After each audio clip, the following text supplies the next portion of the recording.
नमस्कार, के news national में आपका स्वागत है। मैं हूं दीप्ति। चलिए नजर डालते हैं इस वक्त की हेडलाइंस पर। राज्य सरकारें अब सांसदों और विधायकों पर चल रहे क्रिमिनल केस वापस नहीं ले सकेंगी। इसके लिए संबंधित राज्य के हाईकोर्ट की मंजूरी जरूरी होगी। केरल के बाद अब हिमाचल में भी कोरोना संक्रमण की रफ्तार की चिंता बढ़ी। यहां मंगलवार को 419 मरीजों की कोरोना रिपोर्ट पॉजिटिव आई। पंजाब के मुख्यमंत्री कैप्टन अमरिंदर सिंह प्रधानमंत्री नरेंद्र मोदी से मुलाकात कर सकते हैं। पंजाब के मुख्यमंत्री कैप्टन अमरिंदर सिंह ने मंगलवार शाम को केंद्रीय गृह मंत्री अमित शाह से मुलाकात की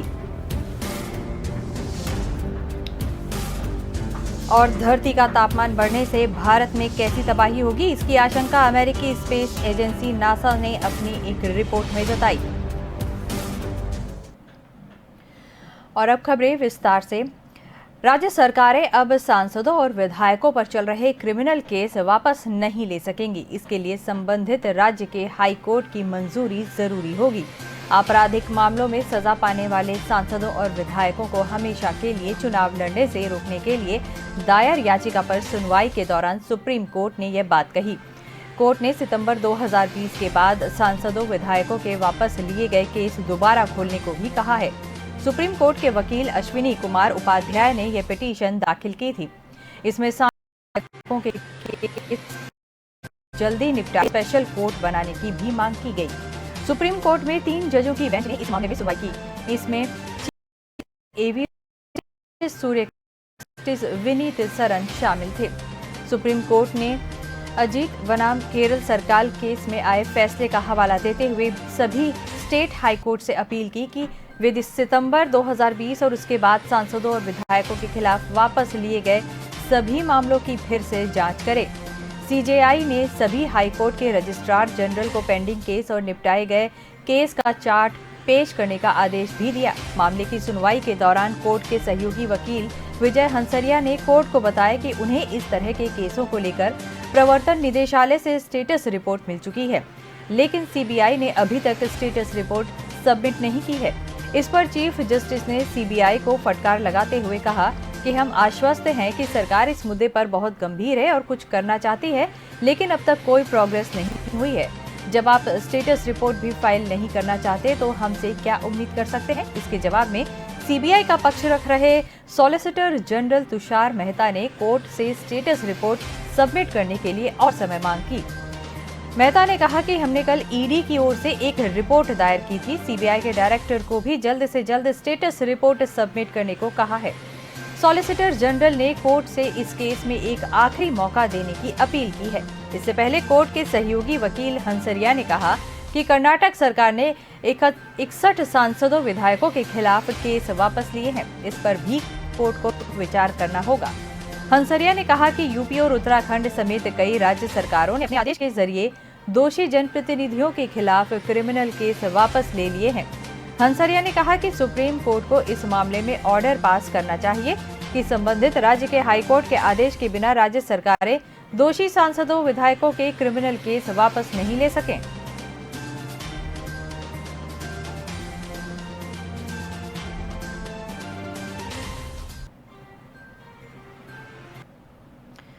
केरल के बाद अब हिमाचल में भी कोरोना संक्रमण की रफ्तार चिंता बढ़ा रही है। यहां मंगलवार को 419 मरीजों की कोरोना रिपोर्ट पॉजिटिव आई, 186 ठीक हुए और 2 की मौत हुई। यहां नए केस 11 जून के बाद सबसे ज्यादा हैं। तब 505 संक्रमित मिले थे। राज्य में एक्टिव केस यानी इलाज करा रहे मरीजों की संख्या भी 16 दिन से बढ़ रही है। बीते 24 घंटों में इसमें 232 की बढ़ोतरी हुई है। अब यहाँ 2318 मरीजों का इलाज चल रहा है। पूरे देश की बात करें तो मंगलवार को 36,309 नए मरीज मिले, 37,237 ठीक हुए और 468 ने जान गंवाई। इस तरह एक्टिव केस में 1,399 की कमी आई। हालांकि यह आंकड़ा बढ़ना तय है। देश के 8 राज्यों में अभी भी पूर्ण लॉकडाउन जैसी पाबंदियां हैं और देश के 23 राज्यों और केंद्र शासित प्रदेशों में आंशिक लॉकडाउन है। दिल्ली में मंगलवार को 52 लोग कोरोना पॉजिटिव पाए गए। इस दौरान 45 लोग ठीक हुए और 1 की मौत हुई। यहाँ अब तक 14 लाख लोग संक्रमण की चपेट में आ चुके हैं। इनमें 14,11,000 लोग ठीक हो चुके हैं, जबकि 25,068 मरीजों की मौत हो चुकी है। यहाँ 504 मरीजों का इलाज चल रहा है।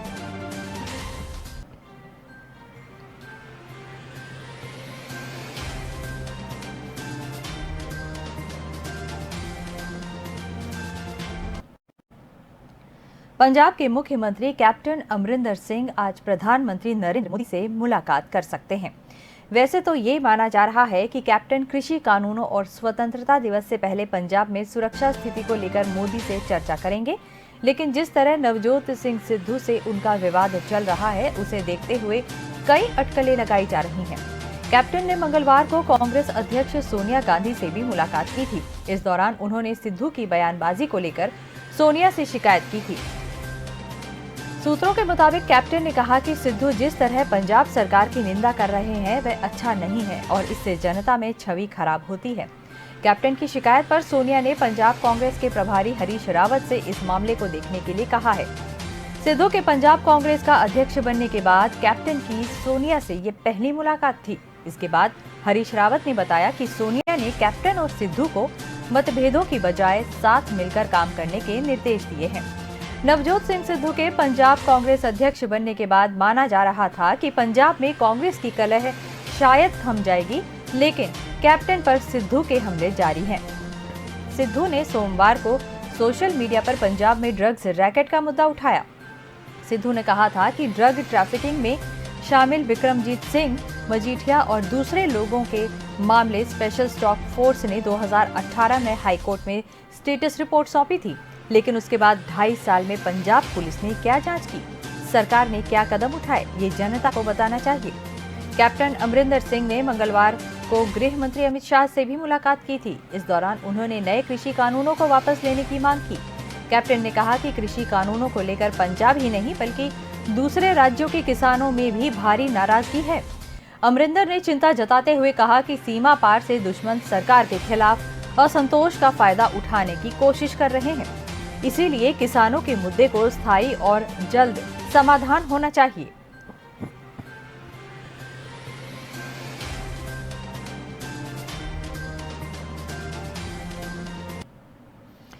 इधर अमरिंदर सिंह ने मंगलवार शाम को केंद्रीय गृह मंत्री अमित शाह से भी मुलाकात की। इस दौरान उन्होंने पंजाब में पनप रहे ड्रोन जैसे ताजा खतरे, किसान आंदोलन और किसान नेताओं की सुरक्षा की बात की। उन्होंने शाह से सेंट्रल फोर्स की 25 कंपनियां मांगी हैं। इनकी तैनाती जालंधर, अमृतसर, लुधियाना, मोहाली, पटियाला, भटिंडा, फगवाड़ा और मोगा में करने के लिए कहा है। कैप्टन ने बताया कि प्रदेश के 5 किसान नेताओं की जान को खतरा है। ये नेता पंजाब और हरियाणा पुलिस की सिक्योरिटी लेने से इनकार कर चुके हैं, इसीलिए केंद्र इन नेताओं की सुरक्षा का इंतजाम करे। उन्होंने कहा कि किसान आंदोलन लंबे समय से चल रहा है, अब सीमा पार से किसानों को सरकार के खिलाफ भड़काया जा रहा है। उन्होंने गृह मंत्री से कृषि कानूनों को वापस लेने की भी गुजारिश की है। कैप्टन ने पाकिस्तान सीमा पर तैनात बॉर्डर सिक्योरिटी फोर्स को एंटी ड्रोन टेक्नोलॉजी भी देने की मांग की। कैप्टन ने शाह को जो जानकारियां दी, उनमें सबसे अहम कृषि कानूनों के खिलाफ चल रहे आंदोलन में शामिल किसान नेताओं की जान को खतरा है। उन्होंने 5 किसान नेताओं के बारे में बताया जिनके खतरे के बारे में खुफिया एजेंसी के पास सटीक इनपुट है। इनके नाम सार्वजनिक नहीं किए गए हैं। इनके अलावा कैप्टन ने पंजाब में मंदिरों, आरएसएस शाखा और ऑफिस, उनके नेता, बीजेपी, शिवसेना नेताओं के साथ डेरा, निरंकारी भवन और समागमों को भी खतरा बताया। उन्होंने हाल ही में अमृतसर से मिली विस्फोटक सामग्री के बारे में भी बात की। कैप्टन ने अमित शाह से किसानों के भारी विरोध का कारण बने कृषि सुधार कानूनों को भी वापस लेने को कहा। उन्होंने कहा कि लंबे आंदोलन की वजह से सीमा पार से उन्हें सरकार के खिलाफ भड़काया जा सकता है, इसीलिए इस मुद्दे का जल्दी समाधान होना जरूरी है। उन्होंने कहा कि राज्य में होने वाले विधानसभा चुनाव को देखते हुए इससे हालात बिगड़ सकते हैं। अमरिंदर बुधवार को प्रधानमंत्री नरेंद्र मोदी से भी मुलाकात कर सकते हैं।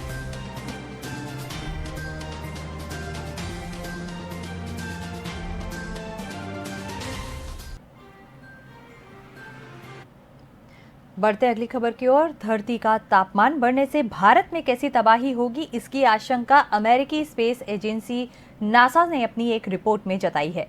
ये रिपोर्ट करीब 80 साल बाद यानी 100 तक की तस्वीर दिखाती है।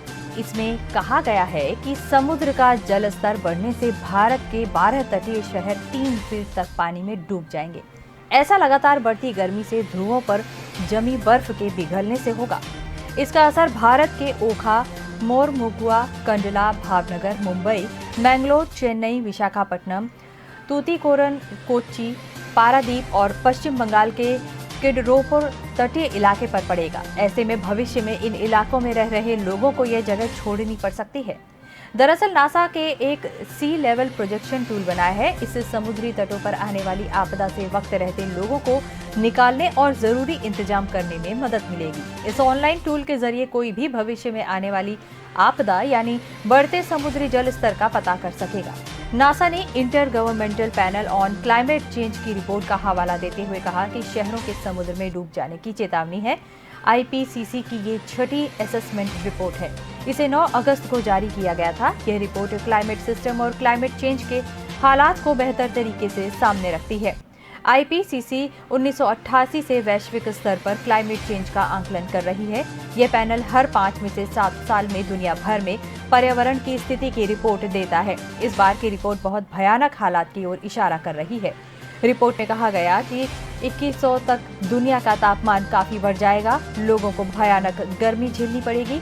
कार्बन उत्सर्जन और प्रदूषण नहीं रोका गया तो तापमान में औसतन 4.4 डिग्री सेल्सियस की बढ़ोतरी होगी।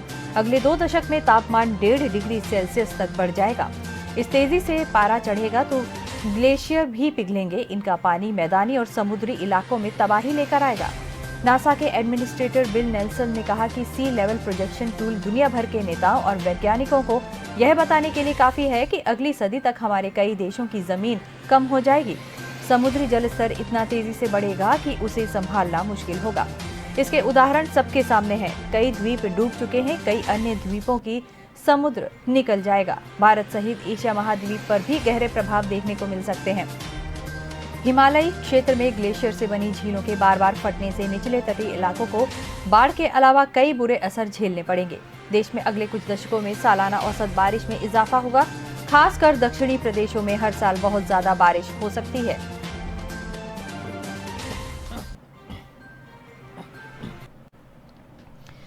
बुलेटिन में फिलहाल वक्त है एक छोटे से ब्रेक का। ब्रेक के बाद जल्द लौटते हैं।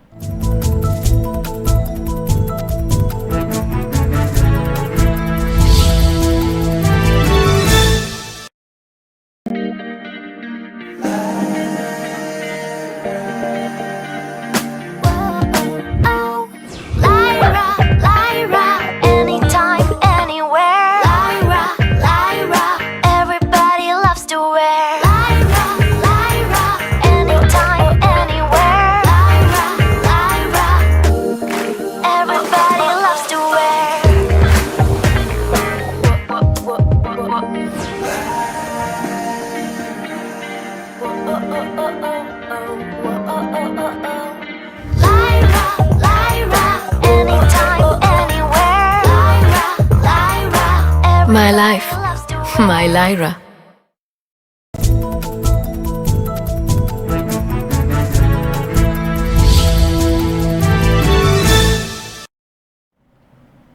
ब्रेक के बाद आपका स्वागत है। जम्मू कश्मीर को विशेष राज्य का दर्जा देने वाले आर्टिकल 370 को 5 अगस्त 2019 को हटाया गया था। तब इस मामले में बहुत विवाद हुआ था कि अब बाहरी राज्यों के लोग जम्मू कश्मीर में जमीन खरीदने लगेंगे। 2 साल बाद हकीकत इससे बहुत अलग है। इस आर्टिकल के खत्म होने के 2 साल बाद देश के दूसरे राज्यों से सिर्फ 2 लोगों ने जम्मू कश्मीर में जमीन खरीदी है। गृह राज्य मंत्री नित्यानंद राय ने लोकसभा में एक सवाल के लिखित जवाब में इसकी जानकारी दी। उन्होंने कहा कि यह जानकारी उन्हें जम्मू कश्मीर सरकार से मिली है। हालांकि जमीन खरीदने वाले लोगों के नाम का उन्होंने खुलासा नहीं किया। जम्मू कश्मीर में जब यह आर्टिकल लागू था तो दूसरे राज्यों के लोग वहां जमीन नहीं खरीद सकते थे। सिर्फ राज्य के लोग ही वहां पर अर्बन जमीन और अचल संपत्ति खरीद सकते थे। 2 साल पहले 5 अगस्त को केंद्र ने आर्टिकल 370 खत्म कर जम्मू और कश्मीर को 2 केंद्र शासित प्रदेश बनाया था। नित्यानंद ने एक दूसरे सवाल के जवाब में बताया कि जम्मू कश्मीर में संपत्ति खरीदते समय दूसरे राज्यों की सरकार या लोगों को किसी समस्या का सामना नहीं करना पड़ रहा है। ऐसी किसी घटना की सूचना सरकार को नहीं मिली है।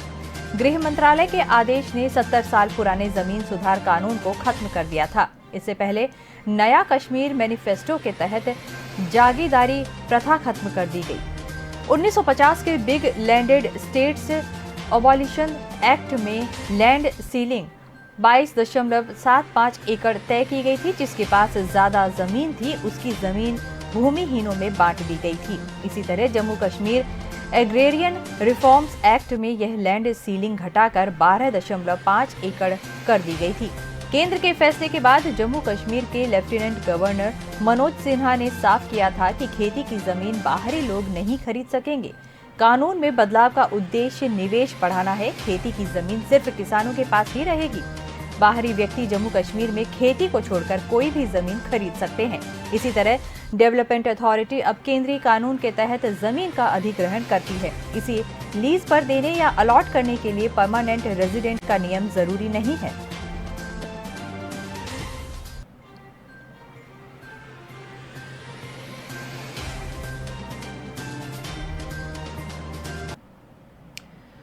कुछ दिन पहले केंद्र सरकार ने राज्यों से उनके यहां ऑक्सीजन की कमी से हुई मौतों का डेटा मांगा था। अब तक सिर्फ 13 राज्यों ने इसका जवाब दिया है। स्वास्थ्य मंत्रालय ने मंगलवार को बताया कि सिर्फ एक राज्य ने यह जानकारी दी है कि उसके यहां कोरोना की दूसरी लहर के दौरान ऑक्सीजन की कमी से संदिग्ध मौतें हुई थी। केंद्रीय स्वास्थ्य मंत्रालय में संयुक्त सचिव लव अग्रवाल ने कोरोना पर होने वाली रेगुलर प्रेस कॉन्फ्रेंस में कहा कि यह मुद्दा संसद में उठने के बाद राज्यों से खास तौर से डेटा मांगा गया था। एक को छोड़ दिया जाए तो अब तक किसी भी राज्य ने यह नहीं कहा है कि ऑक्सीजन की कमी के कारण उनके यहाँ मौतें हुई हैं। सूत्रों के मुताबिक अरुणाचल प्रदेश, असम, ओडिशा, उत्तराखंड, जम्मू कश्मीर, लद्दाख, झारखंड, हिमाचल प्रदेश और पंजाब सहित 13 राज्यों और केंद्र शासित प्रदेशों ने इस पर प्रतिक्रिया दी है। सिर्फ पंजाब ने अपने यहाँ 4 संदिग्ध मौतों की सूचना दी है। पिछले महीने सरकार ने संसद में कहा था कि ऑक्सीजन की कमी से किसी भी मरीज की मौत नहीं हुई है। सरकार ने यह दावा राज्यों से मिली जानकारी के आधार पर किया था। इसके बाद से विपक्षी दल सरकार पर हमलावर थे। इसके बाद केंद्र ने दोबारा राज्यों और केंद्र शासित प्रदेशों से साल की शुरुआत में आई कोरोना की दूसरी लहर के दौरान ऑक्सीजन की कमी से मौतों का डेटा मांगा था। इसे 13 अगस्त को खत्म होने वाले मॉनसून सत्र में रखा जाना था। अग्रवाल ने कहा कि पूरे देश को ऑक्सीजन से जुड़ी अपनी तरह की चुनौती का सामना करना पड़ा। इसकी मांग 2 से 3 हजार मेट्रिक टन से बढ़ाकर 9,000 मेट्रिक टन तक हो गई। यह देखा गया कि कैसे लोग राज्य और केंद्र हर लेवल पर मेडिकल ऑक्सीजन की सप्लाई बढ़ाने के लिए जुड़ गए। उन्होंने कहा कि हमने इंडस्ट्री से ऑक्सीजन लेकर मरीजों के लिए इस्तेमाल किया। हमने ऑक्सीजन कंसंट्रेटर दिए, पीएसए प्लांट्स का काम बढ़ाया और ऑक्सीजन के ट्रांसपोर्टेशन के लिए रेलवे और नौसेना का भी इस्तेमाल किया। हमें एक बहुत बड़ी चुनौती का सामना करना पड़ा। दिल्ली के उप मुख्यमंत्री मनीष सिसोदिया ने मंगलवार को आरोप लगाया कि केंद्र ने दिल्ली सरकार से कभी नहीं पूछा कि यहाँ ऑक्सीजन की कमी से कितनी मौतें हुई हैं। उन्होंने कहा कि हमें केंद्र से ऐसा कोई पत्र नहीं मिला है। हालांकि उन्होंने केंद्र सरकार के साथ सभी डेटा शेयर साझा करने का फैसला किया। सिसोदिया ने कहा कि हमने तय किया है कि दिल्ली सरकार ऑक्सीजन की कमी से होने वाली मौतों की पूरी जानकारी एक रिपोर्ट के फॉर्म में केंद्र सरकार को भेजेगी। आप उस जवाब में सुप्रीम कोर्ट, जनता और संसद के सामने रख सकते हैं।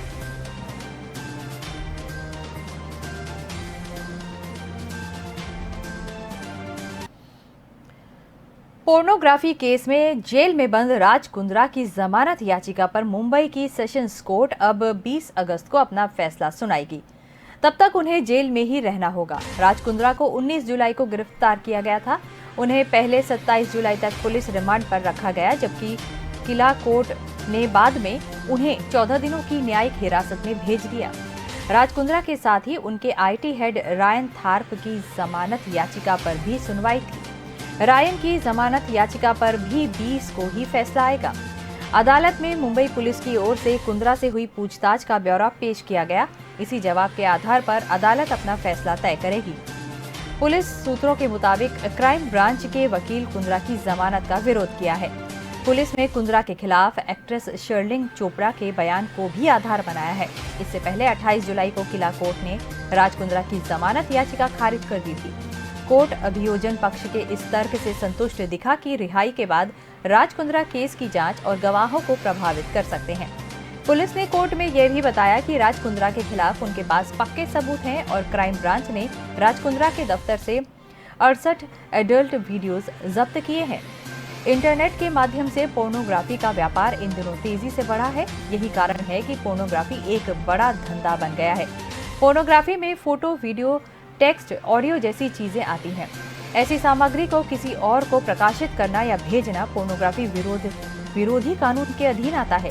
कानून में दूसरों के अश्लील वीडियो बनाना, MMS बनाना, ऐसी सामग्री को इलेक्ट्रॉनिक रूप में दूसरों को भेजना या किसी की इच्छा के विरुद्ध अश्लील संदेश भेजना शामिल है। पोर्नोग्राफी को इलेक्ट्रॉनिक रूप में प्रकाशित या प्रसारित करना अवैध है। अश्लील सामग्री को देखना, पढ़ना या सुनना गैर कानूनी नहीं है, लेकिन चाइल्ड पोर्नोग्राफी को अवैध माना जाता है। इसे पूरे मामले में शर्लिन चोपड़ा की गवाही अहम साबित हो सकती है। राज कुंद्रा की गिरफ्तारी से पहले ही शर्लिन चोपड़ा ने अप्रैल महीने में राज पर सेक्सुअल हैरेसमेंट को लेकर FIR दर्ज कराई थी। शर्लिन से मुंबई पुलिस की टीम 8 घंटे की लंबी पूछताछ कर चुकी है।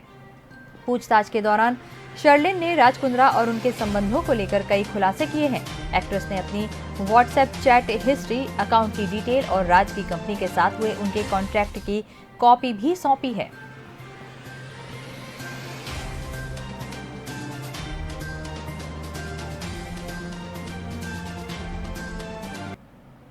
और अब बात करते हैं ओबीसी आरक्षण की। ओबीसी आरक्षण संशोधन विधेयक मंगलवार को लोकसभा में पारित हो गया। इसके समर्थन में 385 वोट पड़े, विरोध में एक भी नहीं। बुधवार को इसे राज्यसभा में पेश किया जाएगा। यहाँ भी इसका पास होना तय है।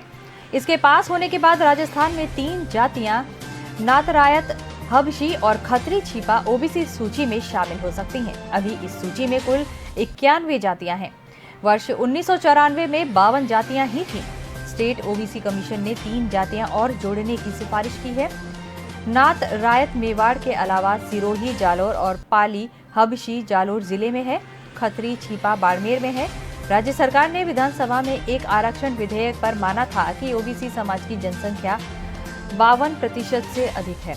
ऐसे में ओबीसी आरक्षण बढ़ाने की पैरवी की थी। इसे आधार बनाते हुए गुर्जर सहित 5 जातियों को अलग से पिछड़ों का आरक्षण दिया था। 83 कागजी, 84 बिसायती, 85 कम्बोज, 86 इलाही, 87 गुरु गर्ग और ब्राह्मण, 88 पुजारी सेवक, 79 शोरगर, 90 कृषक राजपूत समाज। इनका आरक्षण सिर्फ राजसमंद के लिए मान्य रहेगा। 91 भोपा को शामिल किया गया है।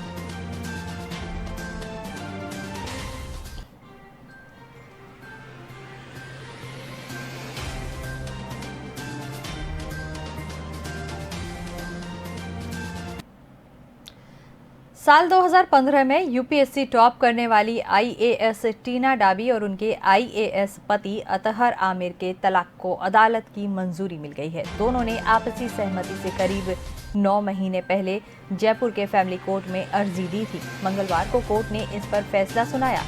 दोनों कोर्ट में पेश भी हुए। मार्च 2018 में दोनों ने शादी की थी। IAS अफसरों की यह शादी काफी चर्चा में रही थी। अतहर कश्मीरी हैं, जबकि टीना का जन्म भोपाल, मध्य प्रदेश में हुआ था। हालांकि उनका परिवार जयपुर का रहने वाला है। टीना जब यूपीएससी की टॉपर बनी थी, उसी साल अतहर सेकंड पोजीशन पर रहे थे। ट्रेनिंग के दौरान मसूरी में टीना और अतहर एक दूसरे के करीब आए और शादी करने का फैसला ले लिया। दोनों ही राजस्थान कैडर के अफसर हैं। फिलहाल टीना जयपुर में फाइनेंस डिपार्टमेंट में ज्वाइंट सेक्रेटरी के पद पर है। अतहर डेपुटेशन पर जम्मू एंड कश्मीर में तैनात हैं। शादी के बाद टीना ने कुछ समय बाद अपने सरनेम के आगे खान लगा लिया था। तलाक की अर्जी से कुछ समय पहले उन्होंने सोशल मीडिया अकाउंट में अपने नाम से खान सरनेम हटा दिया था। इसी के बाद अतहर ने भी टीना को इंस्टाग्राम पर अनफॉलो कर दिया था। टीना डाबी का परिवार जयपुर का है। हालांकि उनका जन्म भोपाल में हुआ। Convent of Jesus and Mary school से टीना ने पढ़ाई की। जब 7वीं क्लास में थी तभी उनका पूरा परिवार दिल्ली शिफ्ट हो गया। टीना के पिता जसवंत डाबी और मां हिमानी इंजीनियर रहे। शादी से पहले टीना ने सोशल मीडिया स्टेटस अपडेट करते हुए लिखा था, in relationship with Aamir. Bulletin में यहाँ वक्त है एक छोटे से ब्रेक का।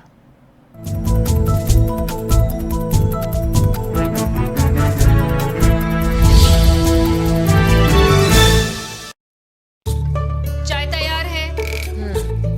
मैं चेंज करके आती हूँ। मैं चेंज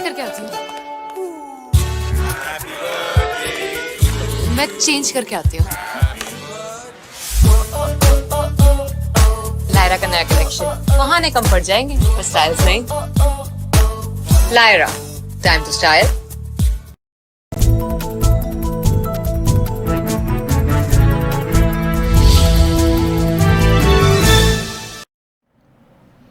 ब्रेक के बाद आपका स्वागत है। इंदौर के आजाद नगर इलाके में अपने ससुराल से पिता के घर आई एक युवती पर एक तरफा प्रेम में एक सिरफिरे ने ब्लेड से हमला कर दिया। आरोपी ने घर में घुसकर एक के बाद एक ब्लेड से कई वार कर उसे घायल कर दिया। मामला वाटर पंप कमेटी हॉल का है। यहाँ 23 साल की आरसीन पिता राजन खान पर आरोपी अक्का पिता अकरम खान ने हमला कर दिया। आरसीन जब घर में बच्चों के साथ थी तभी शाम को आरोपी घर में आया और हमला कर फरार हो गया। लड़की के पिता ने बातचीत में बताया कि अक्का 3 साल पहले उनकी लड़की को परेशान करता था।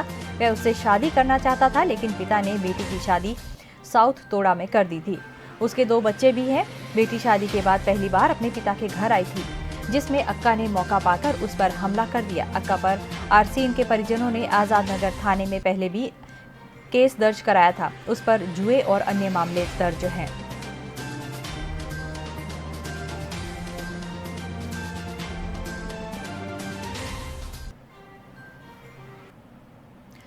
इंदौर में नंबर 1 का तमगा लगा चुके नगर निगम के 19 जोनों में एक जोन ऐसा है जहां शहर की अकेले 40% शिकायतें दर्ज हैं। यहां पूर्व की शिकायतों का निराकरण करने के बजाय उस पर अनदेखी की जा रही है। मामला नगर निगम के हवाब बंगला जोन क्रमांक 14 का है, जहां शहर भर के 19 जोनों में कुछ महीने से सबसे ज्यादा शिकायत दर्ज की जा रही है। इसमें जून महीने में 145, जुलाई में 160 शिकायतें की गई। इन्हें निपटाने के बजाय एई और उपयंत्री इसे बढ़ा रहे हैं।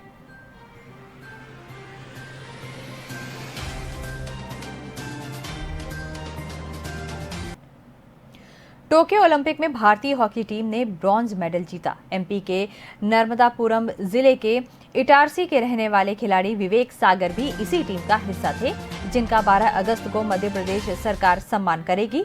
सीएम शिवराज सिंह चौहान की मौजूदगी में मिंटो हॉल में सम्मान समारोह आयोजित किया जाएगा। भारतीय पुरुष हॉकी टीम ने 41 साल बाद कोई मेडल जीता है। टीम ने ब्रॉन्ज मेडल के मैच में जर्मनी को 5-4 से हरा दिया था। इसी टीम में इटारसी के विवेक सागर भी शामिल थे। शानदार खेल की वजह से अन्य हॉकी खिलाड़ियों के साथ विवेक ने भी लोगों का दिल जीत लिया है। अब मध्य प्रदेश सरकार उनका सम्मान करने वाली है। इसके लिए मंगलवार को सीएम हाउस में फाइल पहुंची। समारोह 12 अगस्त को मिंटो हॉल में होगा।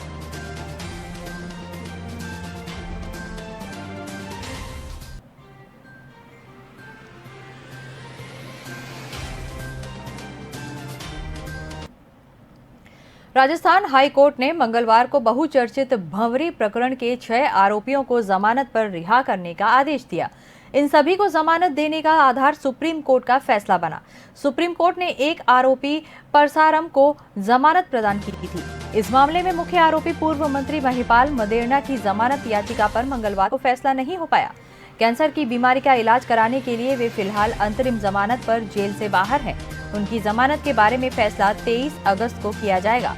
भंवरी प्रकरण में एक आरोपी परसराम विश्नोई को 27 जुलाई को सुप्रीम कोर्ट ने यह कहते हुए जमानत प्रदान की थी कि ट्रायल में विलंब होने के कारण किसी व्यक्ति को अनिश्चित काल के लिए जेल में बंद नहीं रखा जा सकता। सुप्रीम कोर्ट ने कहा था कि हम मानते हैं कि यह मामला बेहद गंभीर और जघन्य अपराध से जुड़ा है, लेकिन ट्रायल में हो रहे विलंब के कारण किसी आरोपी को अनिश्चित काल के लिए जेल में बंद रखना उचित नहीं है।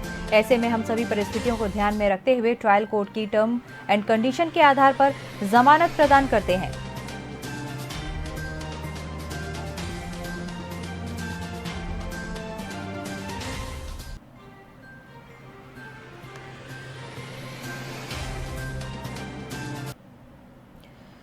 मोकामा के मराची थाना के ताजपुर गांव में जीविका दीदी रानी देवी को केरोसिन तेल छिड़ककर जिंदा जला दिया। घटना सोमवार की रात को हुई।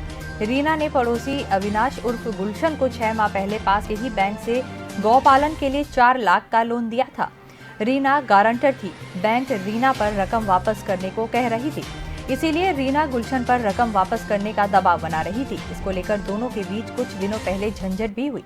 सोमवार की रात गुस्से में गुलशन उसके घर पहुंचा और केरोसिन तेल उड़ेलकर माचिस से उसे जला दिया। रीना धू कर जलने लगी। किसी तरह आग को बुझाया गया, पर वह 75% जल चुकी थी। आनन फानन में उसे गंभीर हालत में मौके वारदात से पटना स्थित अपोलो बर्न हॉस्पिटल लाया गया, जहां मंगलवार को उसकी मौत हो गई। इस बाबत रीना के पति कृष्ण मुरारी प्रसाद ने गुलशन के खिलाफ उसे जिंदा जलाने मारने का केस मराची थाना में दर्ज किया। थानेदार ने बताया कि आरोपी फरार है। 37 साल की रीना के पति कृष्ण मुरारी प्रसाद लखीसराय में दवा का कारोबार करते हैं।